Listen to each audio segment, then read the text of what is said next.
Hello सबैजनालाई नमस्ते। आरामै हुनुहुन्छ होला। मेरो आज यो मेरो आज यो भिडियो बनाउनुको कारण चाहिँ क्यानाडामा चाहिँ यदि हजुरहरू पढ्न आउन सोच्दै हुनुहुन्छ र मैले चाहिँ क्यानाडामा चाहिँ आफूले पढ्दा पढ्दै आफ्नो कलेजको फी तिर्न सक्छु कि सक्दिनँ भनेर सोचिराख्नु भएको छ भने चाहिँ यो भिडियो चाहिँ हजुरहरूको लागि हेल्पफुल हुनसक्छ। मैले चाहिँ क्यानाडामा चाहिँ 2 इयर्सको डिप्लोमा प्रोग्राम गरेको हो 2023मा। र चाहिँ मैले आफ्नो कलेजको फी चाहिँ पढ्दा नै मेरो 3rd सेमेस्टर को एन्डतिर नै मैले आफ्नो कलेजको फी तिरिसकेको थिएँ। कसरी तिरेँ भन्दाखेरि मेरो प्रोग्राममा चाहिँ 2 इयर्सको डिप्लोमा प्रोग्राम हो मेरो। त्यो प्रोग्राममा चाहिँ मेरो ब्रेक थियो। ब्रेक भनेको चाहिँ हजुरहरूको फर्स्ट सेमेस्टर र सेकेन्ड सेमेस्टर सकिएर चाहिँ 3rd सेमेस्टरमा लाग्ने बेला चाहिँ त्यसमा चाहिँ बिचमा चाहिँ 4 मन्थको ब्रेक हुन्छ। यदि हजुरहरूको प्रोग्राममा कोर्समा पनि त्यो ब्रेक छ भने चाहिँ हजुरहरूले चाहिँ फी उठाउन एकदम मजाले नै सक्नुहुन्छ। त्यो पनि इन्डिपेन्डेन्टमा भर पर्छ। मैले चाहिँ 3टा काम गर्थेँ। बिहान एउटामा अनि बेलुका एउटामा अनि बिचमा चाहिँ कहिले अर्कोमा बिदा हुँदा चाहिँ अर्कोमा काम गर्थेँ।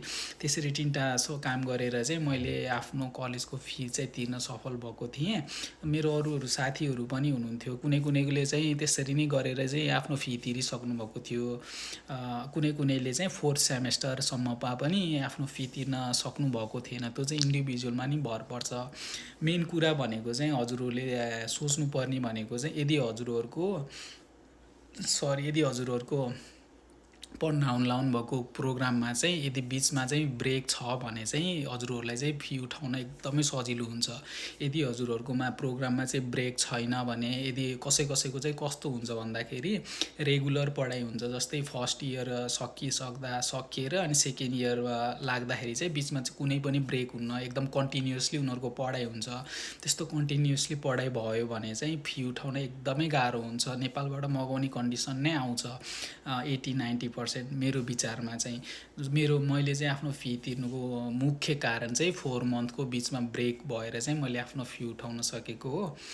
यसरी नै हजुरहरूको प्रोग्राममा नि ब्रेक छ भने चाहिँ फी उठाउने चान्स चाहिँ एकदम बढी हाई हुन्छ। त्यसमा आफूमा पनि डिपेन्ड गर्छ। कामहरू खोज्ने जस्तो काम पनि गर्ने, मतलब कुनै कामलाई सानो नभनिकन बिहानदेखि बेलुकासम्म अब आफूलाई बिजी गर्ने। म घन्टाको 15 घन्टा 16 घन्टा काम गरेर चाहिँ फी उठाउन चाहिँ एकदम सम्भव छ। हजुरहरूले चाहिँ माइन्डमा चाहिँ नेपालमा बस्दाखेरि चाहिँ मैले चाहिँ घरबाटै मगाउन पर्ने हो कि वहाँ गएर कमाउन सक्दिनँ कि सोचिराख्नु भएको छ भने चाहिँ त्यो चाहिँ मेरो एक्सपिरियन्समा चाहिँ मैले चाहिँ मेरो फी आफै तिरेको हो। मैले चाहिँ 3rd सेमेस्टरमा नै मेरो फिस तिरेर सकिसकेको थिएँ। म 4th सेमेस्टरमा जाँदासम्म मैले घर पैसा पठाउँथेँ। महिनाको 50-60 हजार चाहिँ मैले सेभ गरेर चाहिँ घर पठाउँथेँ। त्यसरी नै हजुरहरूले चाहिँ फी तिर्न चाहिँ एकदम सम्भव छ। त्यस्तो नेगेटिभ सोच्नु पर्दैन। त्यही भन्नु